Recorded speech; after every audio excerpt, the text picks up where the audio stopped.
raves about this book, Atomic Habits, but when applied to weight loss, it gets a lot wrong. After coaching hundreds of women to help them lose weight and going deep into the research on behavior change, I found that his principle of making it obvious, attractive, easy, and satisfying is backwards. And it absolutely will not lead to sustainable weight loss. So before you buy another meal plan or download another calorie tracker, make sure you watch this video. Now, James Clear explains that the habit loop starts with a cue. Then comes the craving, then the response, and finally the reward. And the repetition of this cycle is how habits are formed. Now, James Clear says, make the cue obvious. And in so many cases, that is great advice. If you want to start reading more, then put your book on your pillow. And if you want to stop scrolling on your phone at night, charge it in a different room. But when it comes to overeating, making the cue obvious is like handing it a megaphone. I say don't give the cue a fighting chance. The glass of biscuits on your countertop, remove it. The just in case chocolates in the fridge,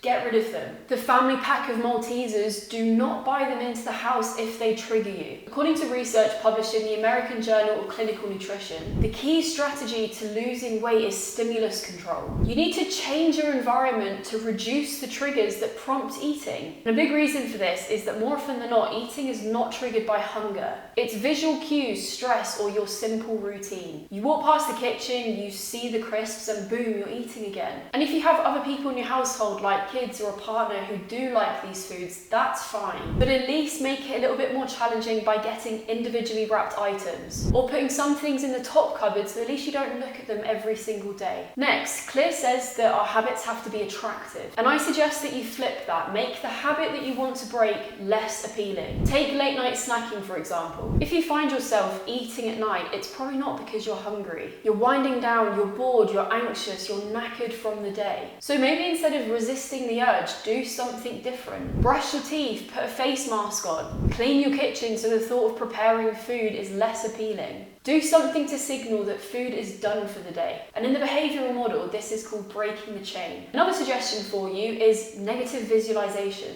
Walk through the process of you overeating, whether that is in your head or on paper. And sure, when you think about indulging, you may experience some temporary pleasure or relief. What comes next is the negative psychological effects of this. Guilt, shame, why have I done this again? And then we have the physiological impacts, the indigestion, the hot sweats, you waking up in the night and not getting a good night's sleep. That is one way to make that habit less attractive and therefore make you less likely to do it. Next, Atomic Habits says make it easy. But when the habit is working against your goals, like ordering Uber Eats or Deliveroo at 9 p.m, ease is the enemy. Delete the app, unsubscribe from the SMS notifications, remove your save cards from your phone. Behavioural research shows us that friction is one of the best tools we have. Change the behaviour change by creating distance between the cue and the response. In fact, a lot of the research shows us that structured and friction-filled routines, like meal planning or prepping your meals in advance, lead to significantly better weight loss outcomes compared to just winging it. One of my clients, Emma, is a shift worker and she used to rely heavily on takeout.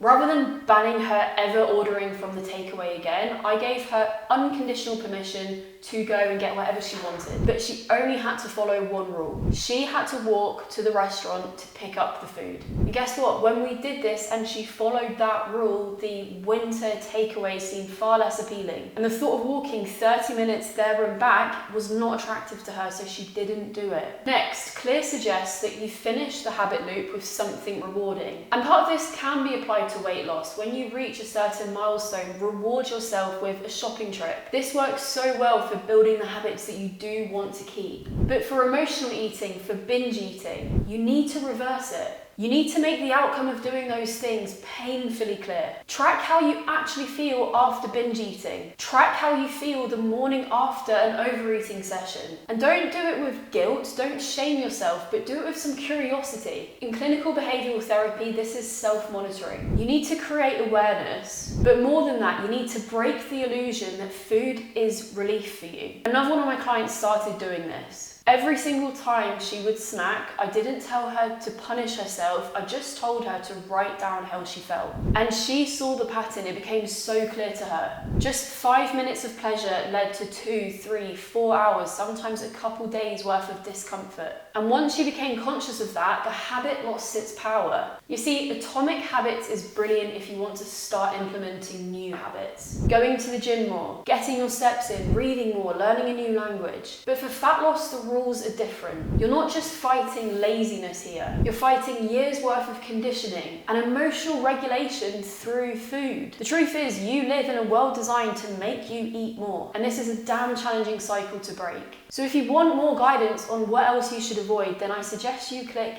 this video right here. I break down the 10 myths that most women fall for, and they are the exact things that hold most people back. Give it a watch, I'm sure you're gonna like it.